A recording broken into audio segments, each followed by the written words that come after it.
कैसे हो आप सब लोग? I hope all are you safe.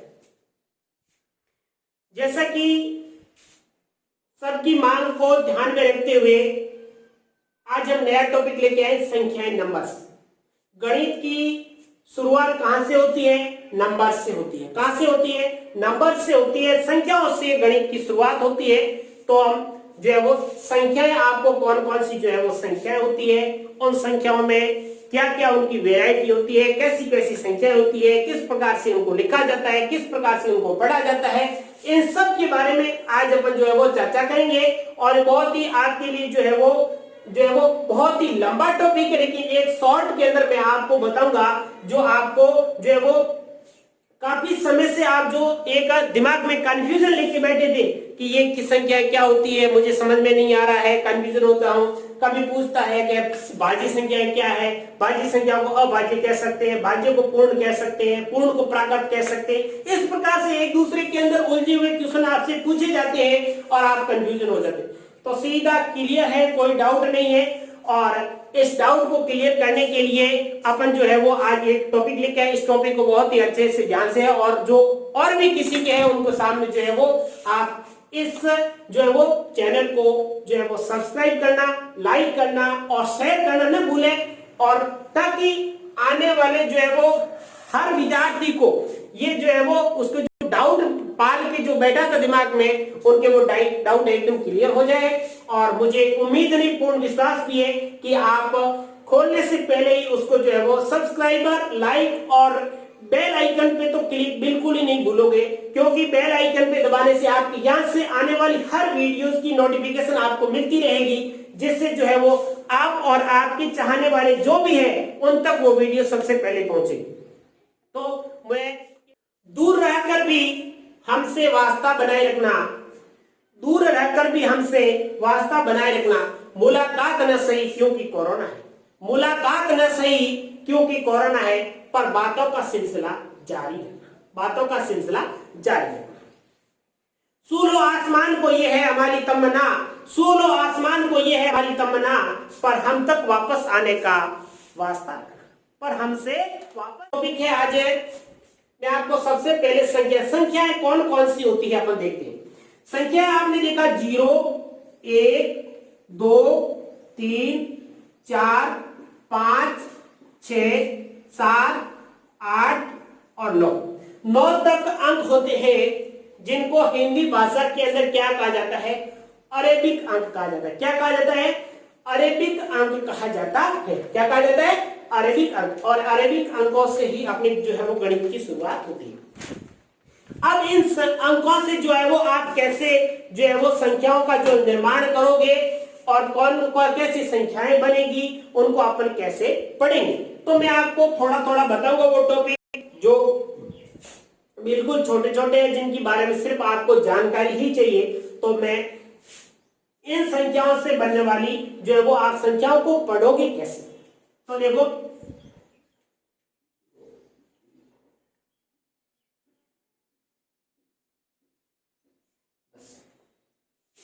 अब इनको मैं आपको संख्याओं की, ये जो है वो आपके इकाई, इन संख्याओं को आप देखोगे ये आपके जो है वो लेफ्ट हैंड साइड है, ये राइट हैंड साइड है। अब राइट हैंड साइड से जो आप अंकों को पढ़ना शुरू करोगे, राइट हैंड साइड से अंकों को पढ़ना शुरू करोगे इधर से, तो ये सबसे पहला आपका क्या होगा? इकाई है। क्या है? इकाई है।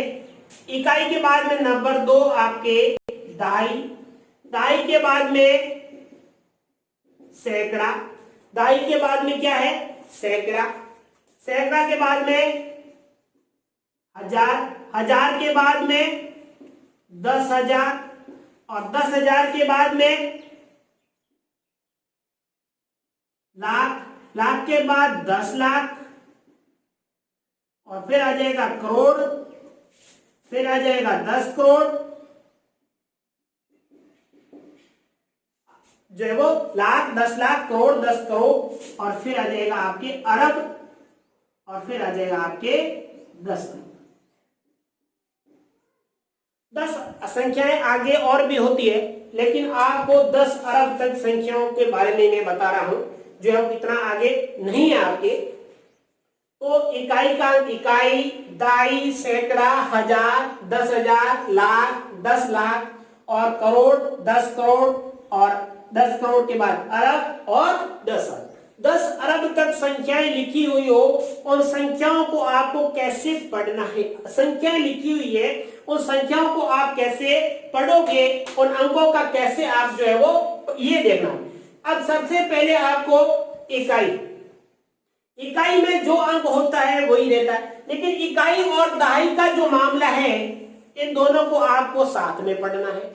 जैसे दहाई की जगह मान लो आ गया 5 और इकाई की जगह आ गया 1, तो आपको न कि ऐसे पढ़ना है 50 1 नहीं पढ़ना है। आपको क्या पढ़ना है जो है वो 50 1 कितने होते हैं, 51 होते हैं, तो आपको 51 पढ़ना है। जैसे यहाँ पर आपके 4 आ गया तो 50 4 54 नहीं पढ़ना है, आपको क्या पढ़ना है जो है वो 50 4 नहीं पढ़ना है, क्या पढ़ना, सीधा 54 बोलना है।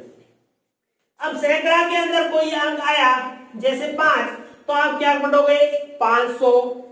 हजार के अंदर जैसे मेरे 7 आ गया तो आप पढ़ोगे 7000, और यहाँ 7 आ गया तो ये 7 और 7 ये कितने हो गए 77,000, तो इस 77,000 साथ में पढ़ना है आपको। लाख में आपके यहाँ पर 5 आ गया तो 5 लाख, इधर 4 आया तो कितना हो गया 45 लाख। कितना हो गया 45। कहने का मतलब है जो आप इकाई, दाई, सैकड़े के स्थानीय मान तक पहुंचते हो वहां पर डिजिट क्या है वो उतना हो जाएगा। सैकड़ा है तो 100 हो जाएगा, लाख में है तो लाख में हो जाएगा, 10 लाख में है तो 10 लाख में जो अंक बनेगा वो आ जाएगा। उसके बाद मैं यहाँ 3 लिखता हूं तो ये क्या हो गया 3 करोड़, सॉरी ये 4 आया तो कितना होगा 43 करोड़, इधर 5 आया तो ये 5 अरब, और जो है वो ये 5 अरब और यहां तक और आगे ये कितने हो गए 15 अरब हो गए। कितने हो गए 15 अरब हो गए, और यहाँ पर कुछ और अंक होगा तो 45 होगा तो 45 अरब हो जाएगा, 5 हुआ तो 55 अरब हो जाएगा, जो भी संख्या होगी वो हो जाएगी। चलिए देखते हैं, कुछ अंक लिख करके मैं आपको बता रहा हूं। जैसे 4 5 3 और 2 4, छोटी संख्या लिखते हैं। अब ये संख्या लिखी, इन संख्याओं को आप पढ़ोगे कैसे, इनकी जो है वो कितना लिखा हुआ है आप क्या करोगे। तो सबसे पहले आपका इसके ऊपर लिख दो, ये क्या है इकाई है, इकाई के बाद में दहाई है, दहाई के बाद में सैकड़ा है, और सैकड़ा के बाद में हजार है, और हजार के बाद में 10,000 है, हजार के बाद में 10,000 है। अब आप यहाँ पे इकाई में कितना है 4 है, और दहाई में कितना है, दहाई में 2 है तो 24 हो गए।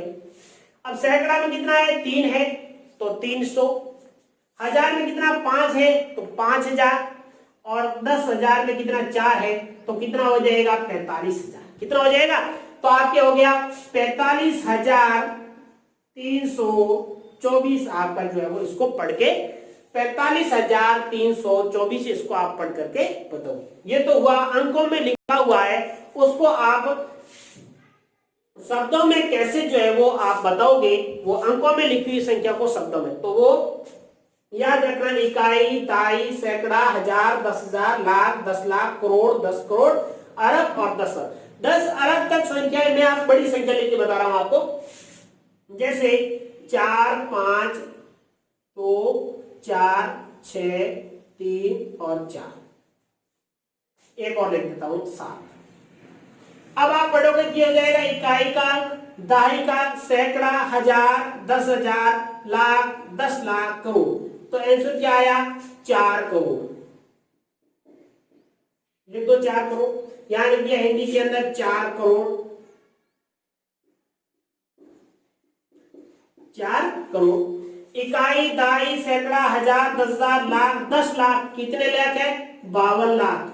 कितने हैं 52 लाख। 52 लाख के बाद में इकाई, दाई, सैकड़ा, हजार, 10,000, कितने 46,000, तो आप लिखोगे 46,000। 46,000 के बाद में 300, तो आप लिखोगे 300, और 40 और 7 47 होते हैं तो आप लिखोगे 47। क्या लिखोगे 47। कितना लिखोगे 47।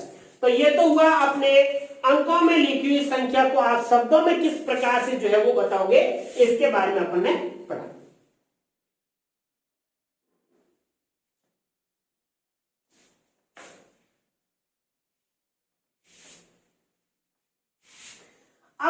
शब्दों में लिखी हुई संख्या को आप किस प्रकार से अंकों में कन्वर्ट करोगे,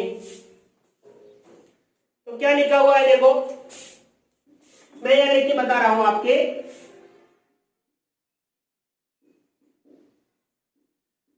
5,52,752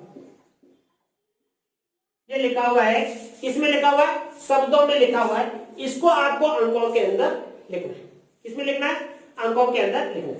तो यहां पर पहले लिखा हुआ 5 लाख। इस 5 लाख को देखिए, बीच में आप क्या करोगे, प्लस लगा दो। 52,000 के बीच में प्लस लगा दो, 700 के बीच में प्लस लगा दो और 52 के बीच में प्लस लगा दो। तो यह देखो 5 लाख, तो सबसे पहले 5 लाख लिख दो आप। इकाई, दाई, सैकड़ा, हजार, 10,000, लाख, कितने लाख, 5 लाख। 5 लाख हो गए। इकाई, दाई, सैकड़ा, हजार, 10,000, लाख, कितने लाख हो गए, 5 लाख। उसके पास 52,000, तो आप लिख दो 52,000। उसके बाद 700 लिख दिया, 700। उसके बाद कितना है, 52। अब इन सबको आप जोड़ के रूप में लिखोगे, तो ये देखो 5 लाख, 5 लाख दिया। इकाई, दाई, सैकड़ा, हजार, 10,000, लाख, 5 लाख। उसके बाद में 52,000, 52,000 के पीछे 3 जीरो, इकाई के अंक से लिखना शुरू करो, ये 52,000। 52,000 के बाद में 700, ये लिख दिया 700। उसके बाद में 52, उसके बाद में 52। इन सबको क्या कर दो, आप जोड़ दो। इन सबको मैंने जोड़ा, तो ये तो हो जाएगा 2, ये तो हो जाएगा 5, ये 7, ये 2, ये 5, ये 5। तो इकाई, दाई, सैकड़ा, हजार, 10,000, लाख, 5,52,752। 5,52,752 आपका ये आंसर है। तो शब्दों में जो लिखा हुआ है उसको आप अंकों में ऐसे लिखो। आई बात समझ में? चलिए एक उदाहरण में आप और करके बता रहा हूं।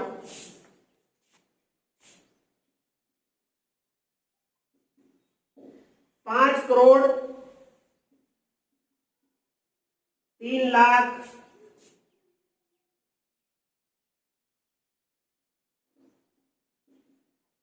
50,000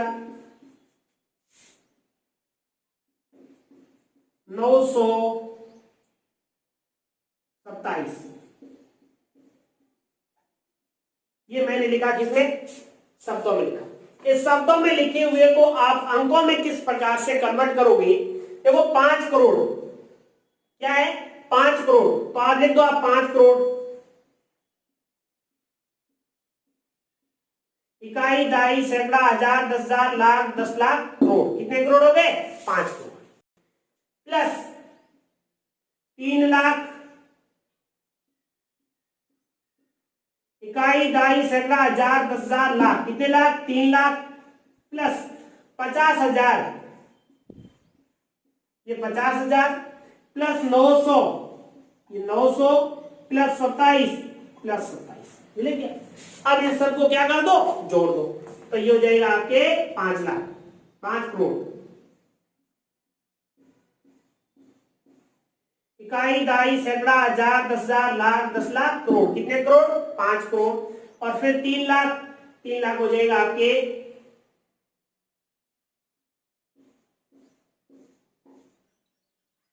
इकाई, दाई, सैकड़ा, हजार, 10,000, लाख, इकाई, दाई, सैकड़ा, हजार, 10,000 और लाख, 3 लाख। ठीक है, उसके बाद में 3 लाख के बाद में कितना है, 50,000। तो ये आपके हो जाएगा 1, 2 और 3, और ये हो जाएगा आपके 50। 50,000 के बाद में कितना है, 900, ये हो जाएगा आपके 900, और 900 के बाद में हो जाएगा 27, ये हो जाएगा आपके 27। अब इन सबको ऐड करोगे तो ये हो जाएगा आपके 7, 2, 9, 0, 5, 3, 0 और 5। इकाई, दाई, सैकड़ा, हजार, 10,000, लाख, 10 लाख, करोड़, कितने करोड़ आ गए, 5 करोड़। इकाई, दाई, सैकड़ा, हजार, 10,000, लाख, और कितने लाख हो गए 3 लाख, फिर हो जाएगी इकाई, दाई, सैकड़ा, हजार, जो है वो 10,000, कितने हो गए 50,000, और फिर जो इकाई, दाई, सैकड़ा कितने हो गए 900 और 27 की आप ये आपके हो गया अंकों में, शब्दों में लिखी हुई संख्या को अंकों के अंदर किस प्रकार से लिखा जाता है।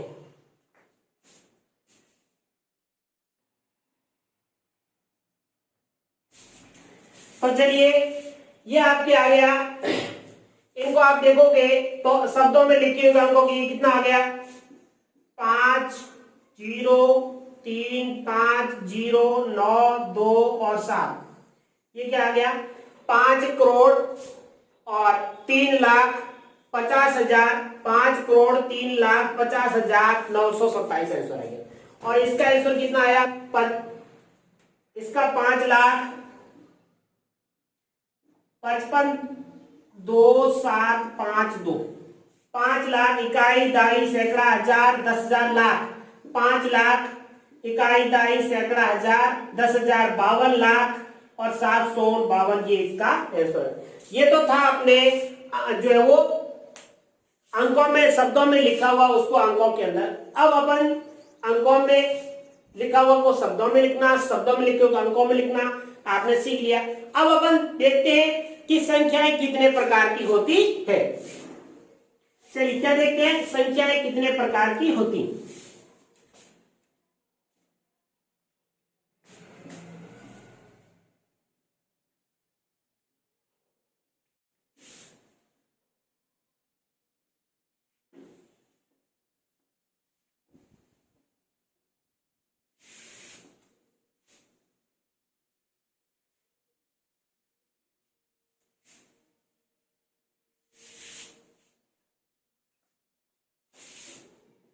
चलिए संख्याएं कितने प्रकार की होती हैं। संख्याएं मुख्य रूप से 3 प्रकार की होती है। कितने प्रकार की है 3 प्रकार की।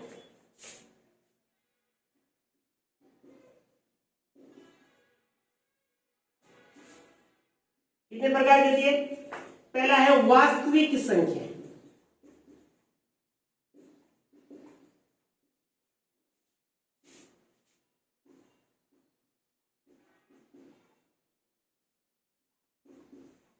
दूसरा है काल्पनिक संख्या और तीसरा है मिश्र संख्या।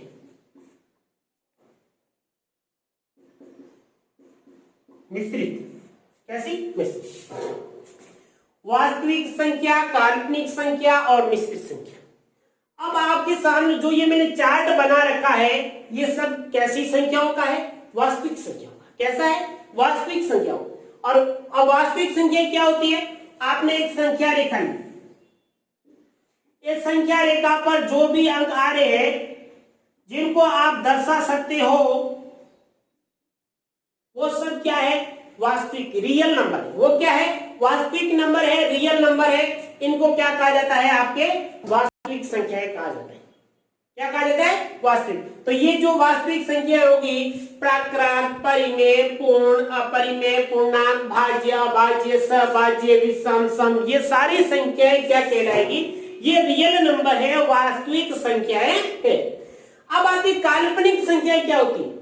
अब काल्पनिक संख्याएं किसी को मालूम नहीं है, सोचेगा काल्पनिक संख्या मैंने तो कभी सुनी नहीं। काल्पनिक संख्या क्या होती है, जैसे आप √5 का वर्गमूल निकाल सकते हो, कुछ भी पॉइंटों के अंदर उसकी वैल्यू आएगी। मैं 9 का निकालूं तो ये हो जाएगा आपके 3, रूट के 16 का कितना हो जाएगा, वर्गमूल लेंगे तो 4। लेकिन मैं यहाँ पे √-5 के ले लूं या √-9 का ही ले लेते हैं अपन, चलो -9 रूट, इसका मुझे क्या चाहिए, वर्गमूल चाहिए। तो मैं इसको क्या लिखूंगा, 9 को मैं क्या लिख दूंगा, 9 गुणा -1। अब इस √3 का 9 का कितना हो जाएगा, 3 हो जाएगा, और ये -1।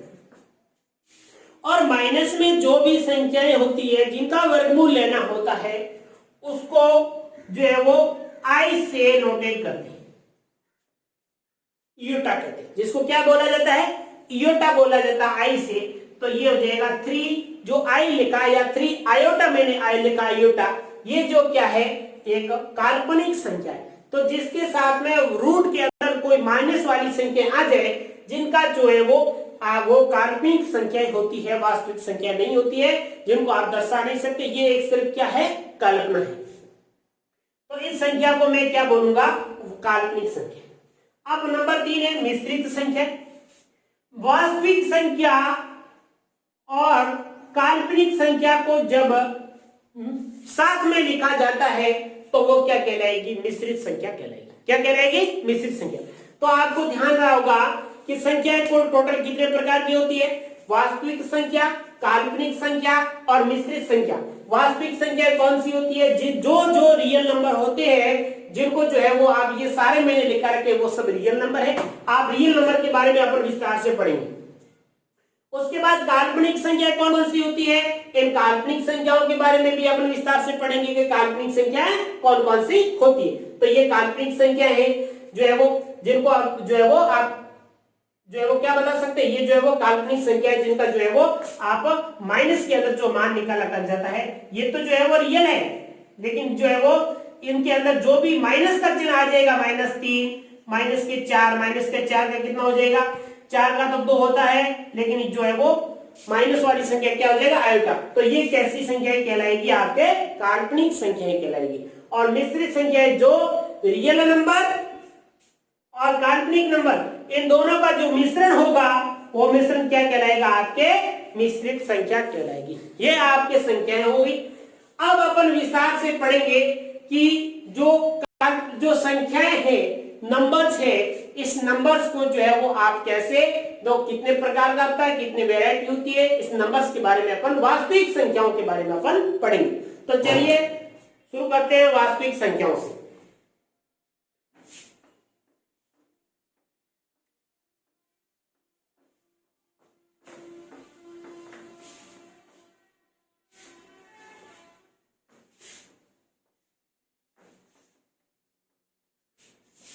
बहुत ही इंपॉर्टेंट टॉपिक है, ध्यान से समझना।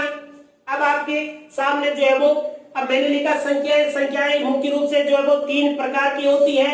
मैंने बताया वास्तविक संख्याएं रियल नंबर, काल्पनिक संख्याएं जिनको इमेजिन नंबर कहते हैं, और मिक्स नंबर जो है वो मिश्रित संख्याएं होती है। तो मैंने अभी आपको बताया कि वास्तविक जो संख्या है ये सब क्या है, वास्तविक संख्या है। इन वास्तविक संख्याओं के बारे में आप पढ़ेंगे। नंबर 1 आपके सामने क्या है, प्राकृत संख्या है। क्या है, प्राकृत संख्या। प्राकृत संख्या किसको कहते हैं, प्राकृत संख्याएं किसको कहते हैं, वे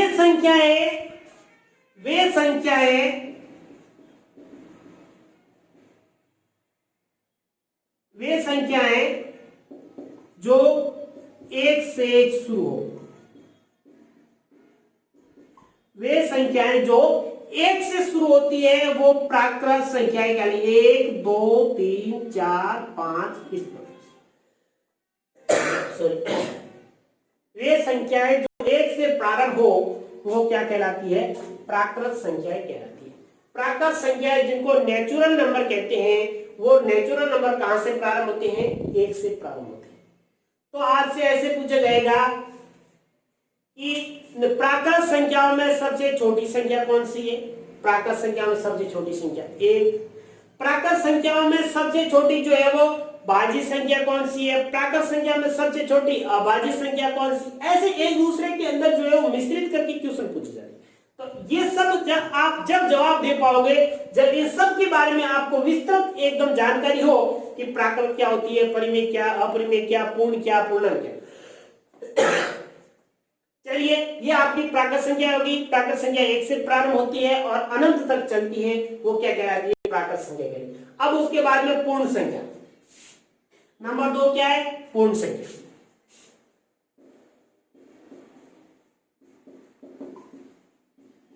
पूर्ण संख्या क्या होती है, अब प्राकृत संख्याओं में 0 शामिल कर दो तो वो क्या कहलाएगी, पूर्ण संख्या।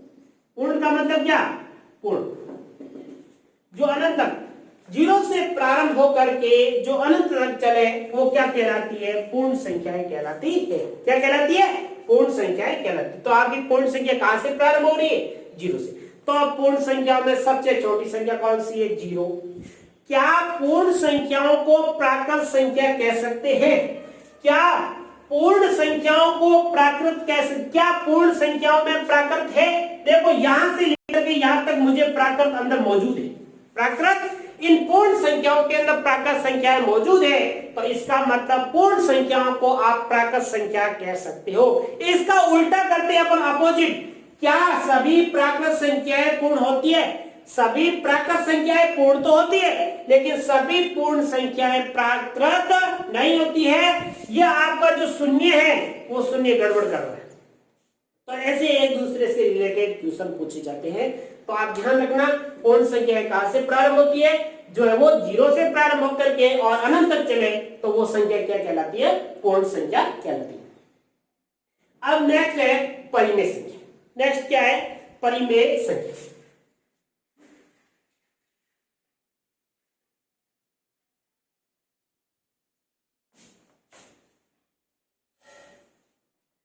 नेक्स्ट आपका क्या है? परिमेय संख्या।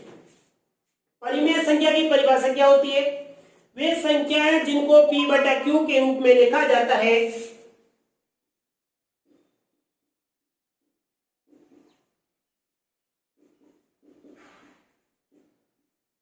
परिमेय संख्या वे संख्याएं जो p बटा q के रूप में लिखी जाती है,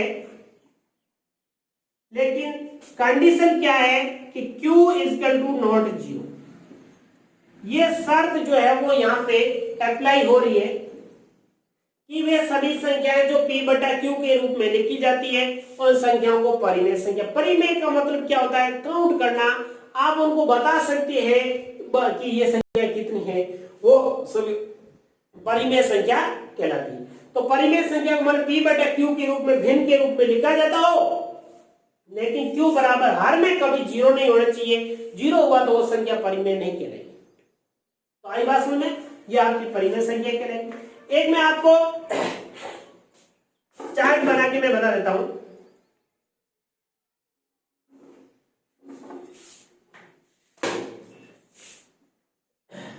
ये जीरो स्केल है,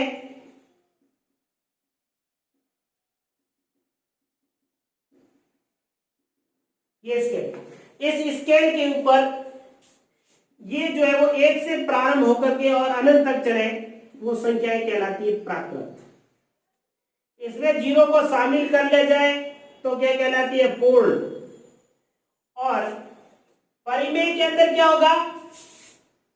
परिमेय के अंदर जिनको जो है वो भिन्न के रूप में लिखा जा सकता है, भिन्न के रूप में लिखा जा सकता है, भिन्न वो सब क्या हो जाएगी? परिमेय हो गई, जो इन्हीं के बीच में ही होगी।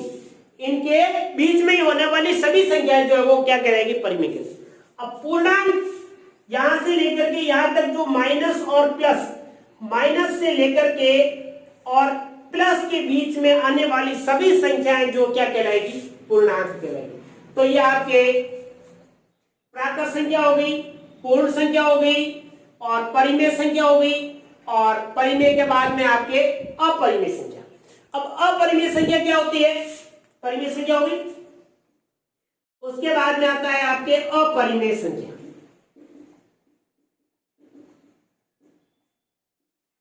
अपरिमेय संख्या। अब अपरिमेय संख्या के अंदर जिनको जो है वो अपन परिमेय नहीं कर सकते, काउंट नहीं कर सकते हैं, जिनका मान नहीं बता सकते, वो अपरिमेय होगी। जैसे उदाहरण के रूट में आने वाली वो सभी संख्याएं जिनका पूर्ण रूप से वर्गमूल नहीं निकाला जाता है, वो संख्या क्या कहलाएगी? आपके अपरिमेय संख्या कहलाएगी। क्या कहलाएगी? अपरिमेय संख्या। तो ये सारी संख्याएं क्या है? अपरिमेय। ये संख्याएं क्या है? अपरिमेय। लेकिन एक आप याद रखना, जैसे 22/7 और पाई की वैल्यू 22/7 होती है, सबको मालूम है। पाई की वैल्यू कितनी होती है? 22/7 होती। तो जो 22/7 है वो आपका परिमेय है, और जो पाई है वो पाई क्या है? अपरिमेय है। इस बात का विशेष रूप से ध्यान रखना। पाई आपका क्या कहलाएगा? पाई आपकी जो है वो अपरिमेय राशि कहलाएगी। जबकि 22/7 आपका क्या कहलाएगा, परिमेय राशि कहलाएगी, क्योंकि भिन्न के रूप में लिखी जाती है। आपकी कंडीशन क्या कहती है, p/q के रूप में, p/q के रूप में लिखी जा रही है। q बराबर नॉट जीरो, q बराबर जीरो नहीं है, इसका मतलब ये क्या है, परिमेय है। तो p/q क्या है, 22/7 परिमेय है, लेकिन जो पाई है उस पाई का मान जो है वो आप नोटेट नहीं कर सकते, इसलिए जो है वो क्या है, ये अपरिमेय राशि है। तो इस बात का ध्यान रखना, ये परिमेय अपरिमेय होगी। और पूर्णांक राशियां नंबर 6,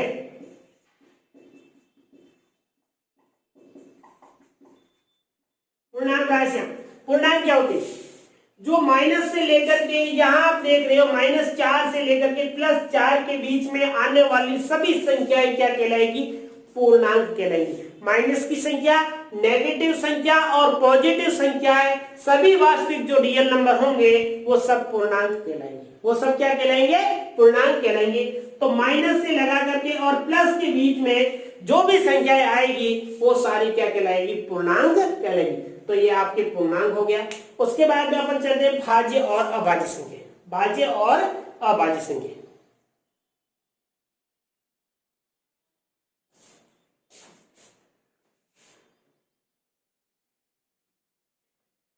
चलिए, तो अपन अभी पढ़ रहे थे प्राकृत, पूर्ण, परिमेय, अपरिमेय, पूर्णांक संख्याओं तक आपके टॉपिक हो गया। अब आपके भाज्य, अभाज्य और सहअभाज्य क्या होता है। भाज्य कुछ मैं संख्या लिख रहा हूं, जैसे 0, 1, 2, 3, 4, 5, 6, 7, 8, 9। अब इन्हीं संख्याओं में से आपको भाज्य कौन सी है, अभाज्य कौन सी है, सहअभाज्य कौन सी है, उनको मैं बताता हूं। अब देखो भाज्य संख्या, भाज्य संख्याओं की पहला नंबर आपकी क्या है, भाज्य, क्या है, भाज्य। भाज्य संख्या वो होती है जिनका केवल एक संख्या है जिसके गुणनखंड कितने हो, जैसे आप 1 का ले रहे, 1 के गुणनखंड कितना हो रहा है, 1 में सिर्फ 1 का भाग जा रहा है, 1 का गुणनखंड सिर्फ 1 ही हो रहा है। 2 का गुणनखंड कितना हो रहा है, 2 का मैं गुणनखंड करूं तो 2 का 1 भी हो रहा है और 2 भी हो रहा है, 2 गुणनखंड हो रहा है। वैसे 3 का करते हैं तो 3 का कितना गुणनखंड हो रहा है, 1 का गुणनखंड, 2 का गुणनखंड और 3 का और 4 का। देखो 1 का गुणनखंड सिर्फ 1 ही हो रहा है और 2 का गुणनखंड कितना हो रहा है, 1 तो 1 हो रहा है और 1 2 हो रहा है। 3 का गुणनखंड कितना हो रहा है, 3 हो रहा है, 1 हो रहा है। और 4 का गुणनखंड कितना हो रहा है, देखो 2 हो रहा है और 4 हो रहा है और 1 हो रहा है, 1 हो रहा है, 2 हो रहा है और 4 हो रहा है। मतलब 4 के गुणनखंड कितने हो रहे हैं आपके, 3 गुणनखंड हो रहे हैं। तो आपकी भाज्य संख्याओं की डेफिनेशन ये होती है, ऐसी संख्याएं जिनके 2 से अधिक गुणनखंड बनते हैं। तो 2 से अधिक गुणनखंड किसके बने, या 1 का बना तो सिर्फ 1 बना, 2 के कितने बने, 2 और 1 बना, और 3 के कितने बने, 3 और 1 बना, और 4 के कितने बने, 4 के आपके एक तो 4 बना, 2 बना और 1 बना। तो ये 4 के गुणनखंड क्या, पहली ऐसी संख्या 4 है जिसके 2 से ज्यादा गुणनखंड बन रहे, जिसके क्या बन रहे, 2 से ज्यादा गुणनखंड बन रहे हैं। तो भाज्य संख्या क्या होगी, पहली संख्या भाज्य संख्या होगी 4, क्या होगी 4, पहली भाज्य संख्या क्या होगी 4। तो आपकी भाज्य संख्या पहली 4, 4 के बाद में 5 में आया, वापस वही कंडीशन क्या हो जाएगी, 5 और 1, 6 में आया तो 6 में कितना होगा, देखो 3 होगा, 3 × 2 1 ये हो गया। दूसरा जो है वो इसका करोगे तो ये इसका 6 × 1 हो जाएगा। तो इसका मतलब क्या हुआ, 3 हुआ, 2 हुआ, 6 हुआ, 1 हुआ। इसका भी क्या है, गुणनखंड क्या हो रहा है, मतलब 2 से ज्यादा हो रहे हैं। तो 6 आपका आंसर आ गया, 2 6, 6 के बाद 8, 8 के बाद में और 3, 8 के सॉरी 9 क्या है, भाज्य 9 के भी गुणनखंड हो रहे हैं यहाँ पे। तो ये जो है वो आपके 4 6 8 9, फिर जो है आपके 10, 10 के बाद में 11 नहीं होगा, फिर 12 होगा।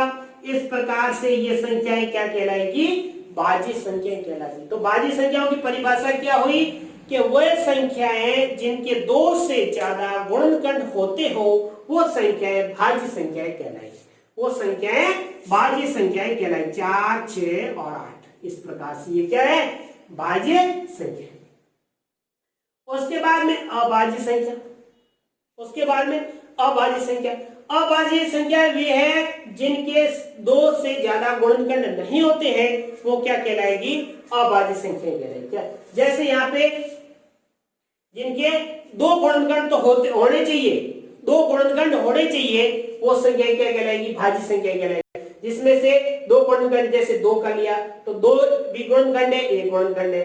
3 का लिया तो कितना हो जाएगा, 3 भी हो जाएगा, 1 भी। तो सबसे भाज्य संख्या में पहली संख्या कौन सी होगी, 2, 2 के बाद 3, 3 के बाद 4 नहीं है, फिर 5, 5 के बाद 7, 7 के बाद वापस 9 नहीं होगा और 10 भी नहीं होगा, 11। इस प्रकार से ये संख्या क्या कहलाएगी, अभाज्य संख्याएं कहलाएगी। अभाज्य संख्याओं में सिर्फ 2 गुणनखंड होते हो, एक तो वो खुद संख्या और एक और वो एक खुद संख्या, वो अभाज्य संख्याएं कहलाएगी। भाज्य संख्या कहलाती, इन 2 के अलावा भी उनके गुणनखंड होते हो वो भाज्य संख्याएं कहलाती है।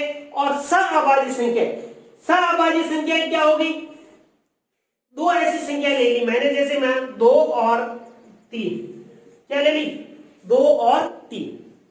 अब इन 2 जिनका ऐसे अपन कह सकते हैं जिनका मसब कितना आना चाहिए, मसब 1 आना चाहिए, जिसका 1 आ रहा है, मतलब ऐसी संख्याएं जिनके कोई कॉमन फैक्टर नहीं निकलते हैं वो सहअभाज्य संख्याएं कहलाती है। जिनके कोई कॉमन फैक्टर नहीं निकलते हैं वो क्या कहलाएगी, सहअभाज्य संख्याएं कहलाएगी। जैसे मैंने लिया 52 और 53, ये क्या है, सहअभाज्य संख्याएं है। सिर्फ इसका कॉमन फैक्टर जो मसब है वो कितना आ रहा है, 1 आ रहा है। और हमेशा कोई भी 2 कंटिन्यू संख्या लेती है तो उनका मसब हमेशा कितना आता है, 1 आता है। इस बात का विशेष रूप से ये क्या कहलाएगी, आपके 2 ऐसे जोड़े होंगे जिनके जो है वो सब, जैसे मैंने लिया 34 और 37, कुछ भी नहीं है तो ये क्या है, सहअभाज्य संख्या है। जैसे मैंने लिया 11 और 13, ये क्या है, सहअभाज्य संख्याओं का पेयर है जिनका जो है वो उभयनिष्ठ गुणनखंड, जिसको अपन कहे मसब कितना आ रहा है, सिर्फ 1 आता है, वो सहअभाज्य संख्या है। अब आपको क्लियर हो गया होगा भाज्य संख्याएं कौन सी है, जिसमें उसके 2 तो कोई भी संख्याओं के जोड़े बन ही रहे, लेकिन 2 के अलावा बनते हो जो भाज्य संख्याएं कहलाती है। जिसके सिर्फ 2 ही बनते हैं वो अभाज्य संख्याएं कहलाती है। और जिनका मसब 1 आता है, उन दोनों संख्याओं का, ऐसी 2 संख्याओं का पेयर हो जिनमें से उनको वो उसको सहअभाज्य संख्या या को प्राइम नंबर कहते हैं। इसको अभाज्य संख्या को प्राइम नंबर कहते हैं, भाज्य संख्या को कंपोजिट नंबर कहते हैं। ये आपके भाज्य, अभाज्य और सहअभाज्य नंबर आपके बिल्कुल अच्छी तरह से क्लियर हो गया होगा। अब अपन चलते हैं विषम और सम संख्या। सम और विषम। सम संख्या क्या है, किसको कहते हैं, सम संख्या वो होती है जो 2 से विभाजित होती है। 2 से विभाजित होने वाली सभी संख्याएं क्या कहलाती है, सम संख्या। 2 में 2 का भाग जा रहा है, 4 में जा रहा है, 6 में जा रहा है, 8 में जा रहा है, 10 में जा रहा है, 12 में जा रहा है और 14 में। ये संख्याएं सभी क्या कहलाएगी, सम संख्याएं कहलाएंगी। उसको इवन नंबर बोलेंगे, सम संख्या बोलेंगे। और विषम नंबर किसको बोलेंगे, जो 2 से विभाजित नहीं होती, जो 2 से विभाजित नहीं होती है। 3 नहीं हो रही है 2 से विभाजित, और जो 1 भी नहीं हो रही है। विषम संख्या 1, फिर 3 और 3 के बाद में आपके आ जाएगा 5, 5 के बाद में आपके आ जाएगा 7, 7 के बाद में आपके आ जाएगा 9, 9 के बाद में आ जाएगा 11।